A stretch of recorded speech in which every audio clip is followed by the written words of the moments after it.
In this week's drive, we see a production-ready concept car from BMW, go on board with a new MotoGP Ducati, stay out of trouble for a change,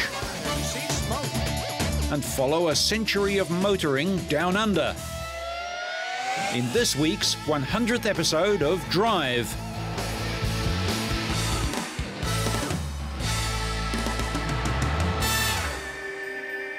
We start this week with the dawn of a new era in Formula One. The world's most glamorous sport breaks new ground, travelling to Bahrain for the first race in the Middle East. The third round of the year will be on a state-of-the-art circuit built in record time in the middle of the desert.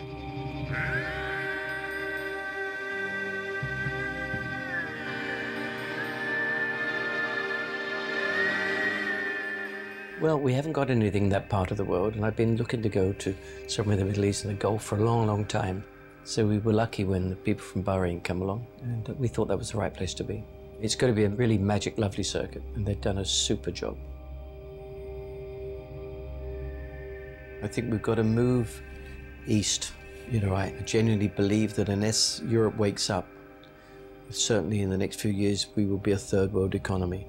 We won't be able to compete with China and Korea and maybe India, places like that. Got to wake up in Europe. Eccleston, Formula One's commercial supremo, has said that there are several countries keen to replace races in danger of being axed as a result of European Union anti-tobacco legislation. Unlike the venue for the Olympic Games in Athens, construction of the new track went smoothly. This is considered to be the largest government-backed project in Bahrain so far, and I think we're happy to say that we've completed it in 485 days. And the main worry was the Iraqi war and maybe falling behind schedule, but we've maintained the 2% ahead of schedule throughout the project, so we were happy that's completed. It's a tremendous achievement. I think it's the result of many hundreds, if not thousands, of people's man-hours being put into a project that has really radically transformed not only what people's expectations are, what is possible in a small country like Bahrain, but I think of the region, specifically the Middle East. We're very proud to have a world-class venue, and even more proud that we're going to have a world-class event in the coming few weeks. The first racetrack of its kind in the Arab world was opened by the ruler of Bahrain, His Majesty the King Sheikh bin Hamad Isa Al Khalifa.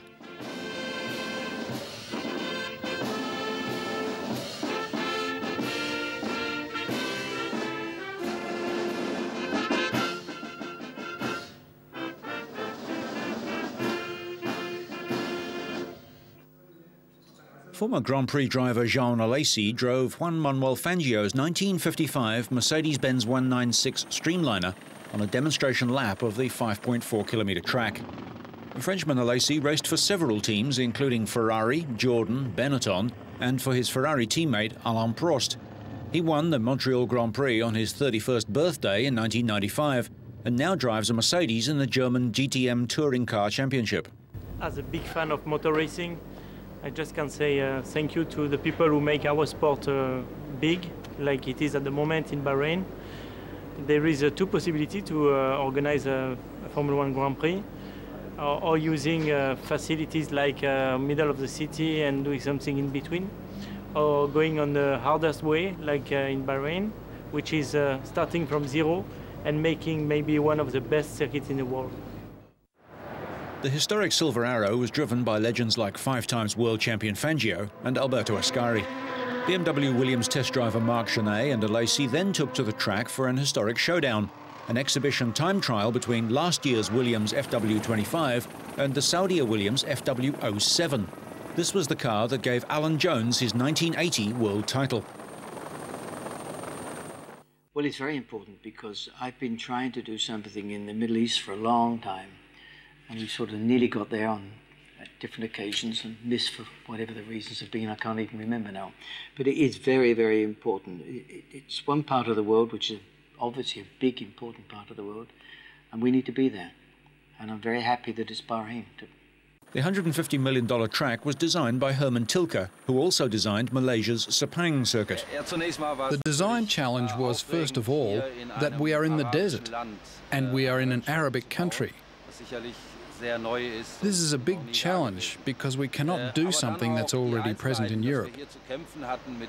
We have to design something so that people recognize we are in an Arabic country.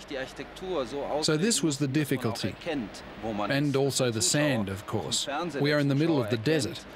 So this was challenging too. Sir Jackie Stewart had a chance meeting on a flight in 1999 and the seeds of the track were sown. I suppose it all started when I met the Crown Prince of Bahrain on Concorde, going from New York to London. I was sitting there, I recognized him, but I didn't know who he was. He went back to his seat in the plane and during the flight came up to say hello because he was a big enthusiast of motorsport. And I suppose that's when the seed was planted. He also came as a guest of the Stuart Ford team to the Italian Grand Prix at Monza, and that was his first Grand Prix that he saw behind the scenes. And he came and stayed the whole weekend with us and got so excited about it. He went back to Bahrain, and here we have what we see today. Some of the sport's biggest names are looking forward to getting to terms with the circuit ahead of the inaugural Bahrain Grand Prix. Well, I think as obviously the Middle East has provided a lot of our power source over the last few years for vehicles, and I think it would be great to have another venue on the calendar. Fantastic. We need it, and it's very good news, I think so.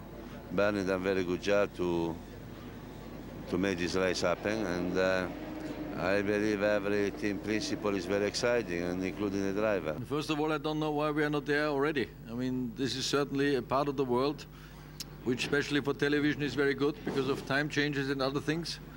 To travel, it's not too far. So to get everybody there and back, I think is a simple, straightforward thing, and I guess the money is there available to build a proper circuit and make a real good race out of it. To have a proper circuit built in the Gulf is going to be a great move forward for the whole region. We need to expand our modern world, let's put it this way. So I'm very happy. I think it's good for Formula One and good for us. Drivers will have to deal with searing heat and possibly sand on the track. Organisers used high-grip asphalt, making this the most sophisticated venue on the calendar. So much for the predictions that Ferrari would falter in the Malaysian heat.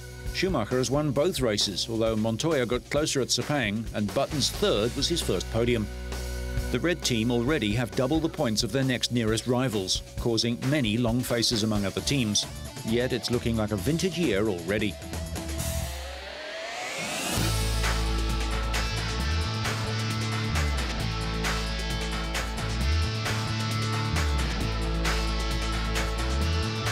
The long NASCAR series moved to Atlanta for race 4 of 36, and golfing legend Arnold Palmer, getting ready for the Masters in a few weeks, attended the event. 125,000 plus seats here, so a lot of seats, a lot of people. The race got off to a clean start, and for once it turned out to be a race in which there would be just a handful of caution periods and no major crashes, although it wouldn't be a NASCAR race if there weren't a few moments of high drama. Jimmy Johnson in the 48 car at first, he didn't get a very good start, but he picked up on it going into turn 1. Jeff Gordon in the 24 car. The first of these came on lap 57 when defending champion and 2004 points leader Matt Kenseth made a mess of his entry into pit lane. He apparently hit the brakes late and skated across the entrance to pit road, missing the commitment cone. Drivers must pass inside that cone to enter pit road. Kenseth did all he could to stay in control of his car and spun it around to get to his pit. But he was slow, losing time when the race was under green flags, and he was penalised 1 lap. And all this is happening under green. Yeah, I think what happened is when Gordon and on lap 246, Jamie McMurray, racing in the top 5, blew his engine, so he was off to an early shower. Dale Earnhardt Jr. made a well-timed pass on race leader Jeremy Mayfield with just 14 of the 325 laps left, and he claimed the top spot with a solid pass to which Mayfield had no answer. His car seemed to get stronger in the latter stages of the race, and Earnhardt Jr. was never seriously challenged. A week after he was nearly parked for running too slow, Earnhardt sprinted to an easy victory over Mayfield and fast rookie Casey Kane. The victory moved him up to 3rd in the points race. Matt Kenseth still leads Tony Stewart by 82 points, with Earnhardt another 8 points further back. Despite his pit lane problems, Kenseth fought back to 6th overall. Without the penalty, he would have been a strong candidate for victory.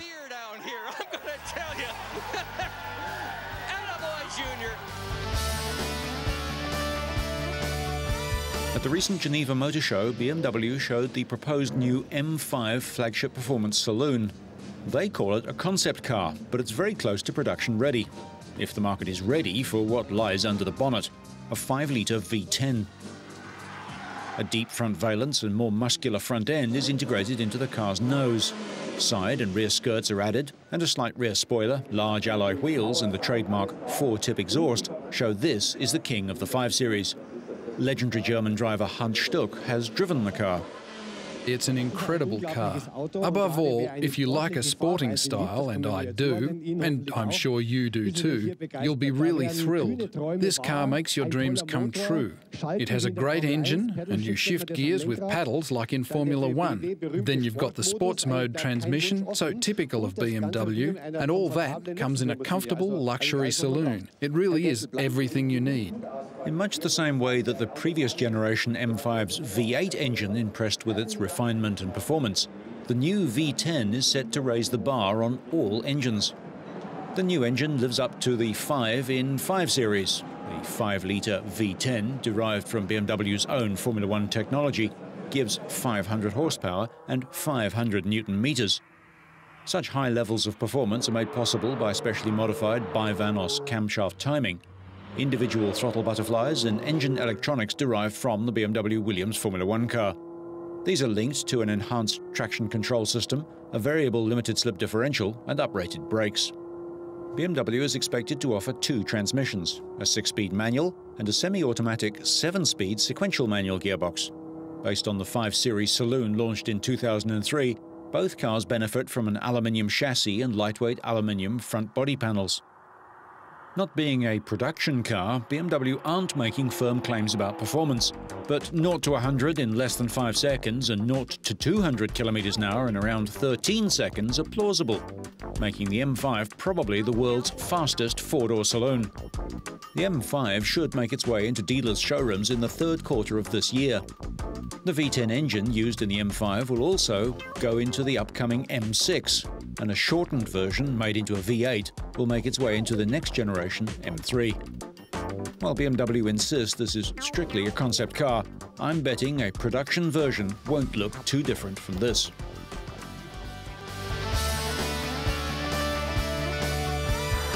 May this year marks the 100th anniversary of that most famous motoring name, Rolls-Royce. A cavalcade of the stately motor cars is making its way around the world, with local and foreign owners joining in the celebrations in various gatherings and rallies. One such event was held in Melbourne, Australia, with over 300 local Rolls-Royce and Bentley cars gathered together, with 30 from overseas, making it the biggest such gathering ever held in Australia. We've come from the UK, from Cranley near Guildford, and we travelled via Hong Kong to Cairns and had a little holiday in Cairns, and then we flew down to Brisbane, collected the car out of the box, and we've driven all the way down to Melbourne. What does the Centennial Rolls-Royce Rally mean to you? It's 100 years of Rolls-Royce, one of the most famous cars, if not the most famous car, a special car, and we're here to enjoy the car and to celebrate Henry Royce and Charles Rolls. Charles Rolls was killed in an air crash in 1910, but Henry Royce went on to build the world's best cars. Although knighted, Royce only ever called himself a mechanic. Walter Hall went to London and ordered the car in 1911 and then went to New York, apparently on the Titanic, and never saw the car. It was delivered to his widow Eliza in 1912, and she had it for 5 years, and upon her passing, the Walter and Eliza Hall Institute was established. The Institute is one of Australia's top medical research establishments, its mission being mastery of disease through discovery. It was purchased by the Australian government. It was delivered in 1959, and it was primarily used for royal visits and for transporting other visiting heads of state. So it saw service in 1963 for the royal tour then, and subsequent tours, and its last official duty was in 1988 when it was used for transporting the Princess and Prince of Wales for the bicentenary celebrations in Sydney. Henry Royce's demand for perfection was legendary, but he never expected any of his workers to do anything that he couldn't do himself. He once filed a hexagonal nut without the aid of any measuring instruments, and when it was measured later, each of the 6 sides proved to be identical. The oldest vehicle present was one of 2 1909 Silver Ghosts. The youngest, a fresh-off-the-line brand-new Phantom. There's the tradition of 95 years of building the very best between these 2 cars. The new Phantom costs about £210,000. The 1906 car completed a 15,000-mile non-stop reliability trial. An aluminium body and its silent-running engine prompted the name Silver Ghost. The tour is moving on around the world, and the new Phantom's going with it.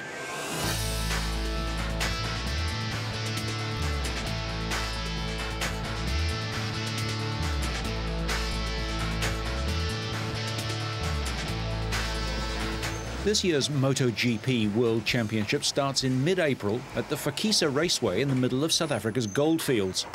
Ahead of that, all the teams have been hard at work testing their new machinery. The sensation of last year's series, the Ducati team, have been getting to grips with their new machinery in tests at both Sepang in Malaysia and Valencia in Spain. Italian rider Loris Capirossi will lead the challenge for the manufacturers from Bologna, together with Australian teammate Troy Bayliss. Both are former world champions. Capirossi in the 125 and 250 classes, and Bayliss in World Superbikes.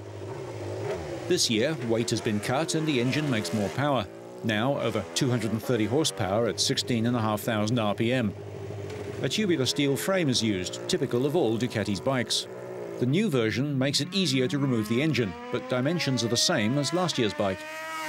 The 2 riders completed 48 laps each at Sepang on the new Desmosedici GP4.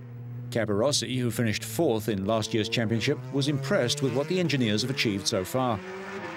This year I have more power than compared to last year, and the bike is more easy to ride, and the chassis is better. And I think the combination, power and chassis and everything is coming in really good way. Shortly after the Sepang session, the teams shifted to the cooler conditions in Spain. Wind plagued the test session, but the teammates did manage to pack in many laps at race pace. Bayliss managed 70 laps and knocked more than a second off his qualifying time for the final race last year at the same track. He was working on gathering data on both the 16.5 and 17-inch front wheels. The bigger one will be more stable, but make the bike less responsive to direction changes. Capirossi put in 46 laps on the first day, about twice the length of a race distance, working mostly on race setups for this particular track, and pronounced himself happy with progress.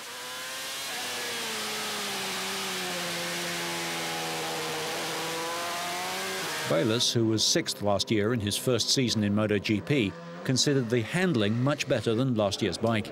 It's a new bike basically, and for me to ride the bike, one of the biggest things we've got at the moment is the bike is a lot more cooler to ride. Last year we had a few problems where it was really hot to ride. We made a big change there, and the bike is just easier over race distance, and we're always working to make a bike more smoother and easier to ride. So we're going in the right direction. Capirossi, who tested the Desmosedici over a total of 68 laps in Spain, was in an upbeat mood after the previous session in Malaysia. I am very happy. I only tested for one day, but we can already see that the bike is very competitive. We still have work to do, but I'm already satisfied that we have been tackling the difficult problems we faced last year, and the bike is already going better. On his second day, Capirossi went faster still, bettering his teammate by 1/10 of a second, while working on improving the bike's power delivery. The Ducati team's lap times compare well with pre-season times set by the Works Honda riders. Camel Honda presented their team at a spectacular lunchtime conference attended by over 300 guests. The stars of the show were riders Max Biaggi and Makoto Tamada, who rolled onto the stage at the Alcatraz discotheque in Milan aboard their Honda machines. The pair were joined by team director Cito Pons, who declared their common goal of winning the teams and riders' MotoGP World Championships this season. Biaggi, who's won the 250cc World Championship 4 times and who finished 3rd last season in MotoGP, is happy with pre-season developments so far. Both the men ahead of him had similar Hondas. During 3 days of testing in February at the Australian circuit at Phillip Island, he smashed the lap record set by world champion Valentino Rossi at last year's race. And Rossi has switched to the underperforming Yamaha Works team this year. This is Biaggi's second year with Camel, and after finishing second in the team's championship, he's expecting more for 2004. Today we opening the championship. Is going to start on 18th of April in South Africa, but we already have a very good how do you say, feeling. We know we're gonna be competitive, and we are very excited because the challenges start again, and that's what we need to ride this kind of motorcycle and compete for the #1 position. His new teammate, 27-year-old Japanese former superbike rider Makoto Tamada, had a good debut season last year, finishing 11th and taking his maiden podium in Brazil. The arrival of the Japanese team and his technicians has boosted the team's optimism. Tamada is a Japanese rider, and he's aggressive and talented young rider, so I think he will have a great chance to be up there, and other than that, I like him and we will have fun. Italian Biaggi has been runner-up in the championship 3 times and will start as a favourite to win the 2004 MotoGP title. When asked if he was hoping to pick anything up from Biaggi, Tamada said, "The girls and the money." Max believes that after several seasons finishing second or third, this has to be his best chance of winning the title. Although his team is not the official Honda Works back squad, they will continue receiving the support of the factory. The Works team riders Nicky Hayden and Alex Barros and rivals Sete Gibernau and Colin Edwards will, in theory, get the same equipment. Biaggi is hoping to start winning races as soon as the championship gets underway. He's familiar with the bike, and his technicians have the Honda performing well. Of his new teammate, Biaggi added, "When the season starts, I know that Tamada will be a tough rival who can't be underestimated."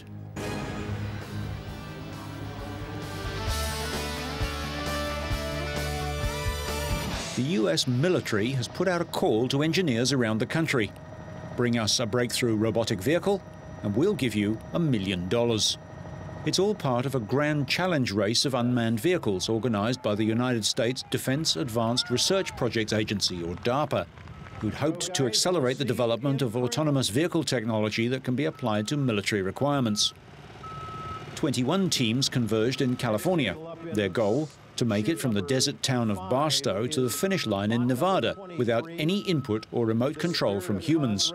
The robots are not allowed to hit any animals, support vehicles or one another on the Desert Odyssey. Each entry combines robotic technology with powerful computers, satellite navigation and digital sensors, but the race ended without a winner as all 13 vehicles failed on the Mojave Desert course. The autonomous robotic vehicles were supposed to set out on a 200-mile race across California with the goal of one day running dangerous missions in war zones. That dream still seems some distance away, however, since most of the vehicles, modified Humvees, pickup trucks and dune buggies, broke down within sight of the starting gate. The event attracted a crowd of several hundred curious onlookers. The vehicles are a varied bunch. Some are based on standard four-wheel drive SUVs. Others are converted all-terrain or ATVs, and one, the Terramax, is made from a military transport vehicle weighing more than 13 tons. Some rivals say that Carnegie Mellon University's Red Team are the team most likely to finish within the 10-hour time limit. Continuing on now. As none of the vehicles completed the task, the organisers say that they'll hold the race again in 18 months' time. Good try, guys. Anthony, good effort. So, whether you're driving history into the future, making another title attempt, or building the Ultimate 5 Series, so you stay on track and up to speed, make sure you catch next week's Drive.